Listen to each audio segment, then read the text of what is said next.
तो आ गए आप। आ गए हो तो चैनल को सब्सक्राइब कर लेना, वीडियो अच्छी लगे तो लाइक और शेयर कर देना और हाँ, बेल आइकन जरूर दबा देना ताकि आपको नई वीडियोस की नोटिफिकेशन मिलती रहे। स्टोरी एनिमीडिया, कहानियों की नगरी।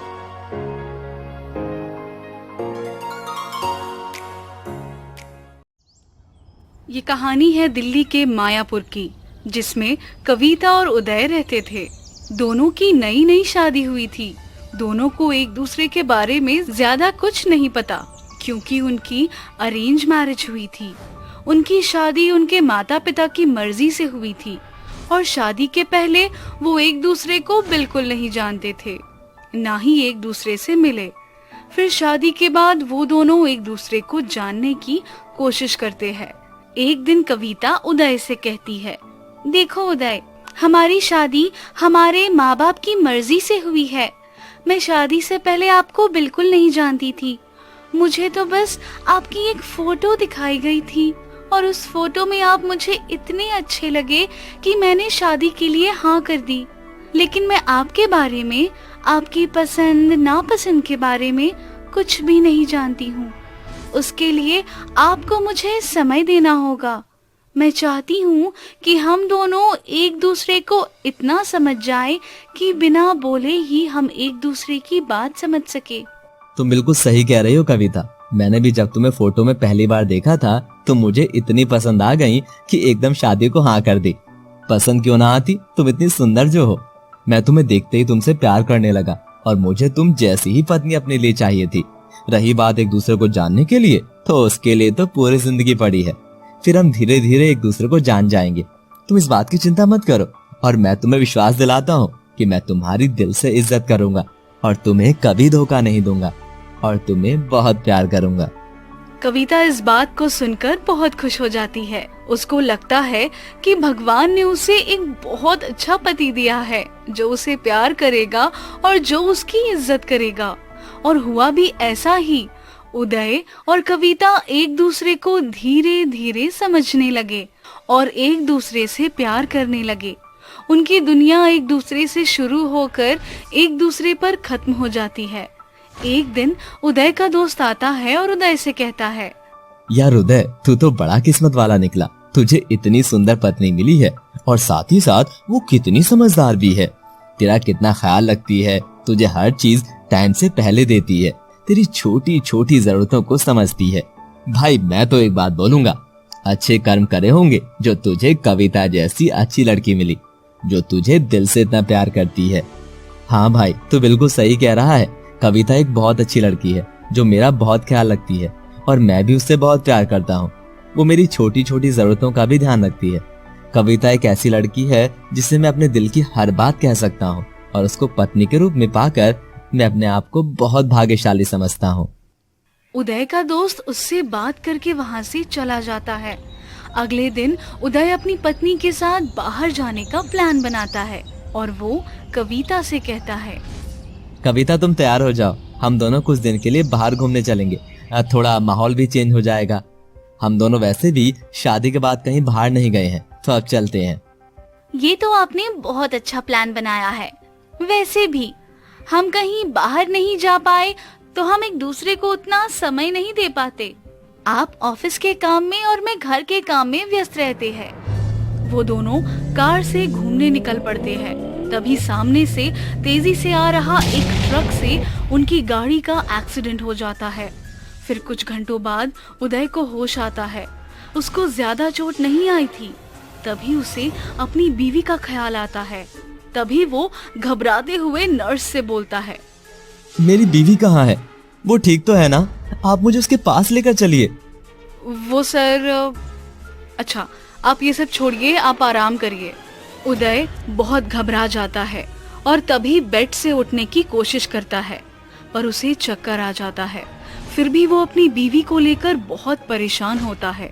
तो जैसे तैसे करके वो उस रूम में पहुंच जाता है जहां उसकी बीवी थी। वो देखता है कि कविता को बहुत चोट आई थी और उसके सिर और पैर में बहुत पट्टी बंधी हुई थी। तभी वहां डॉक्टर आता है। उदय उससे कहता है, डॉक्टर साहब, मेरी बीवी ठीक तो है ना? कोई घबराने वाली बात तो नहीं है ना? देखिए, मुझे बड़े दुख के साथ आपको ये बताना पड़ रहा है कि आपकी पत्नी के दोनों पैर खराब हो गए हैं। उनकी नस कटने के कारण वो अब जिंदगी में कभी नहीं चल पाएंगी। ये आप क्या बोल रहे हो डॉक्टर साहब? ऐसा कुछ नहीं हो सकता। आप खुद को संभालें, सब ठीक हो जाएगा। डॉक्टर उदय को दिलासा देकर वहाँ से चले जाता है। तभी कविता को होश आ जाता है। वो उदय को देखते ही रोने लगती है। तभी वो उदय से कहती है, उदय, अब मैं आपके काबिल नहीं हूँ। मैं एक अपाहिज हो चुकी हूँ। अब मैं आप पर बोझ बन गई हूँ। तो क्या हुआ? तुम मेरा ख्याल नहीं रख सकती? अब तक तुमने मेरा ख्याल रखा है, अब से मैं तुम्हारा ख्याल रखूंगा। जिस तरह तुमने मेरी सेवा करी है उस तरह मैं तुम्हारा ख्याल रखूंगा और सेवा करूंगा। हम दोनों पति पत्नी हैं कविता। हम दोनों ने एक दूसरे को वचन दिया है कि एक दूसरे का साथ हमेशा देंगे। अब तक तुमने मेरा साथ दिया, अब मेरी बारी है तुम्हारा साथ देने की। हालात चाहे जो भी हो, मैं हमेशा तुम्हारे साथ हूँ। कविता उदय से गले लगकर बहुत रोती है। पर उदय, पर वर कुछ नहीं, चलो अब चुप हो जाओ। जैसा उदय ने कहा था उसने वैसा कर दिखाया। वो कविता का बहुत ध्यान रखने लगा। वो घर से ही काम करने लगा। साथ ही साथ वो कविता और घर का बहुत अच्छे से ध्यान रखता था। कविता भी जितना हो सकता था उतना उदय की मदद करती थी। एक दिन उदय का दोस्त सूरज उसके पास आता है और उदय को घर के काम करते हुए देखकर बोलता है, यार उदय देख, मैं कहना नहीं चाहता लेकिन तू इतना अच्छा बिजनेसमैन है और एक लड़की के चक्कर में घर में रह गया है। तुझे तो इतनी अच्छी अच्छी लड़कियां मिल जाएंगी, तो तू इस लड़की के चक्कर में अपना जीवन क्यों खराब कर रहा है? मेरी एक बात मान ले, तू दूसरी शादी कर ले। और रही बात इसकी, तो कोई बात नहीं, तू इसको भी घर में ही रख ले, पर तू अपने लिए दूसरी शादी कर ले जो लड़की तेरा ख्याल रखे। तू क्या पागल हो गया सूरज? कैसी बातें कर रहा है? मैं कविता को कैसे छोड़ सकता हूँ? तू ही वो इंसान है जो मुझे किस्मत वाला बोल रहा था। जब मेरी शादी हुई थी, जब मुझे सुंदर लड़की मिली तो मैं बहुत बड़ा किस्मत वाला था। आज उसका एक्सीडेंट हो गया, उसके पैर खराब हो गए तो मैं उसे छोड़ दूं। और अगर उसी एक्सीडेंट में मेरे पैर खराब हो जाते तो क्या वो लड़की मुझे छोड़कर चली जाती? हमारा समाज ऐसा दोगला काम क्यों करता है?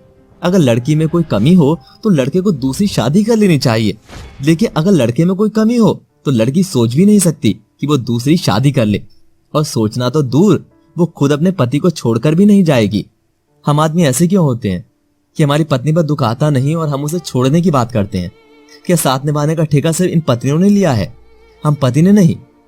देख भाई, मैं अपनी कविता का जिंदगी भर साथ निभाऊंगा और प्यार का मतलब यही होता है।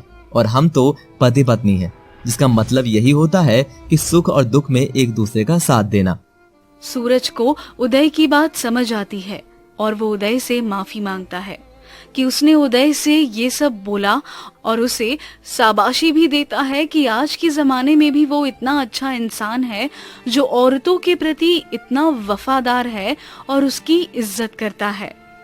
ये सब बात कविता सुन लेती है और मन में कहती है, भगवान आपका शुक्रिया, आपने उदय जैसा पति दिया मुझे।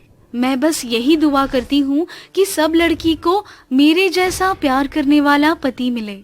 तो दोस्तों, हम इस कहानी के माध्यम से यही कहना चाहते हैं कि अपनी पत्नी, दोस्त, बहन, बेटी सब की इज्जत करो, क्योंकि एक औरत ही है जो आदमी के लिए सब कुछ होती है, लेकिन आदमी औरत को कुछ नहीं समझता। तो प्लीज उनको भी बराबर की इज्जत और प्यार दे। चैनल को सब्सक्राइब कर लेना, वीडियो अच्छी लगे तो लाइक और शेयर कर देना, और हाँ, बेल आइकन जरूर दबा देना ताकि आपको नई वीडियोस की नोटिफिकेशन मिलती रहे।